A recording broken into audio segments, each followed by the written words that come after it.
Let's go through an example problem now. Take a look at problem 1.1 from our text. In this problem here, there's two different parts, a part A and a part B. For our solution, we're going to solve each of these separately, and we're going to set up the problem with each of these as separate given variables as well.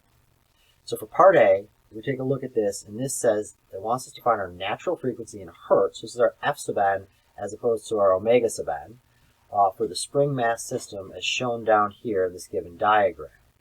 They tell us that our K, or our spring constant, is 40 newtons per meter, and that our mass is given to us as 2 kilograms. Now, if we go to part B, they then want us to find our natural frequency if we have a K value now in different units here and different numeric value of 100 pounds per inch. And they also tell us that the mass weighs as a weight of 50 pounds. So we need to be able to convert between mass and weight, force, mass, and we do that with our acceleration due to gravity g. And when we do that, we need to really pay close attention to what units we're using for g.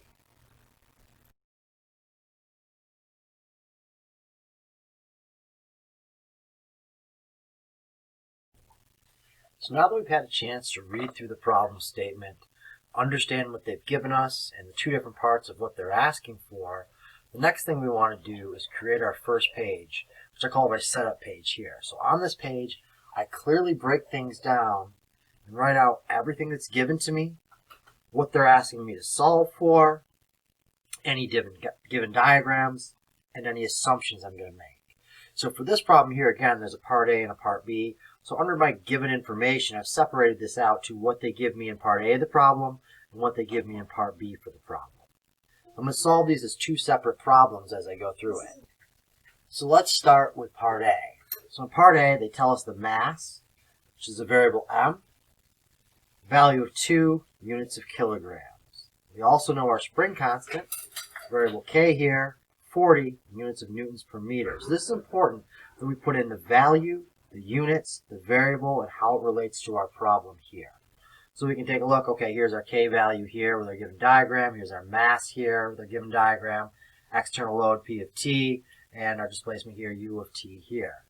So now we go down to part B. What do they give us in part B of the problem? Well, they tell us our weight in this case, W, is equal to 50 pounds per units, and our spring constant K is equal to 100 pounds per inch.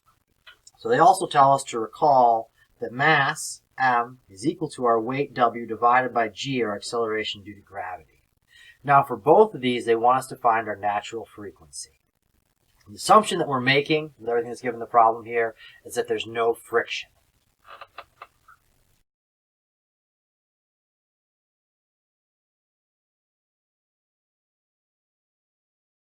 So now that we've had a chance to go through the first page, lay everything out for what we know, what we're looking for, any given diagrams, and we have a good place to go back to reference everything, we can now start the solution to our problem.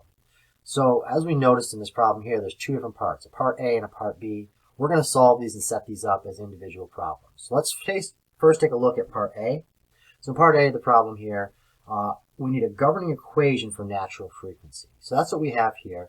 We look down here and we can reference back in our text, come up with our natural frequency omega sub n is equal to the square root of k, our spring constant, over our mass m.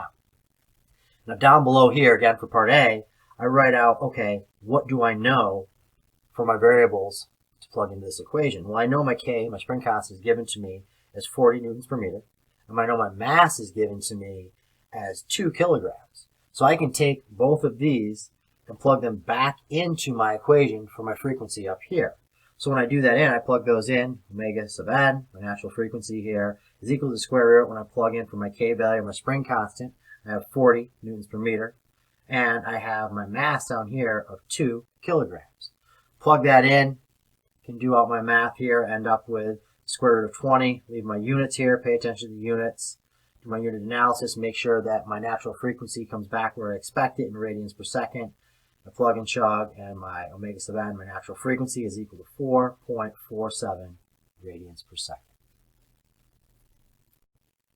So now that I have my omega sub n, I realize that they asked me to solve for it in hertz, not in radians per second. So again, this is a good reason why we need to pay attention to our units and carry them throughout the entire solution to our problem. It'll help for things like this. Okay, they asked for frequency in hertz, so I need to do my conversion. So recall this relationship here.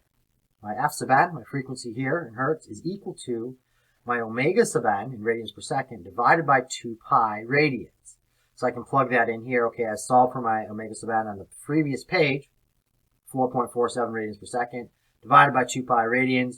Radians cancel with radians. I'm left with 1 over seconds. 4.47 divided by 2 pi is 0.71 in units of 1 over seconds. 1 over seconds is hertz. So therefore, my f sub n, my frequency here in hertz, is 0.71 hertz. So that finishes up our solution to part A of the problem. Now we want to move on to part B. So in part B, again, the same thing we want to start with is looking for our governing equation. We have the same governing equation here. Omega sub n is equal to the square root of k over m. Difference here is they didn't give us m in the second part of the problem. They gave us w for weight. So we need to take our w, our weight, divide by the acceleration due to gravity in order to get our mass. So we can either do this separately or we could plug it all in to our relationship here for omega sub n, which is what I've done here. So therefore my omega sub n is equal to the square root of k over w over g. We can rearrange this a little bit, simplify it down. We say our omega sub n is equal to the square root of k times g over w. So my spring constant, acceleration due to gravity, and weight. So now we have this new relationship for omega sub n involving weight rather than mass. So we have this relationship shown here. Now omega sub n is equal to the square root of k sub g over w, or sorry, k times g over w. We're going to have the spring constant, acceleration due to gravity, and the weight. Now we don't have mass in there, it's already figured into this. So now we can plug in our known values from part B. And this is where it's great to have that first page to reference back to. So we have our k value given to us in part B as 100 in units of pounds per inch. We have our weight given to us as 50 pounds. And we have our acceleration due to gravity we know is 32.2 feet per second squared. But if we look at our other units here, we're dealing with inches and not feet. So we either need to convert this guy here in terms of feet or convert this in terms of inches. I chose to convert gravity in terms of inches here. So we end up with 32.2 feet per second squared times our conversion factor here from feet to inches of 12 inches in a foot. Feet cancels with feet. We're left with inches over second squared. Do out our math, 386 inches per second squared. So now we have our K, our G, and our W that we can plug back into our relationship up here for our natural frequency. So that's what we do now, is plug in our known values. Our omega sub n is equal to our K value here, our spring constant of 100 pounds per inch. Now our acceleration due to gravity, 386 inches per second squared. And our weight on the bottom here of 50 pounds. Plug everything in here, do out my unit cancellation.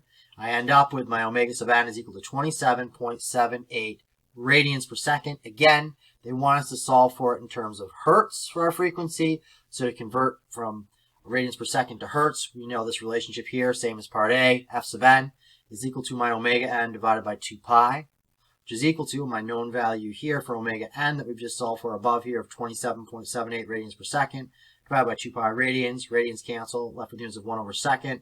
Plug and chug, 4.42 and units of 1 over second, which is hertz. So f sub n is equal to 4.42 hertz. And this is our final answer for part B.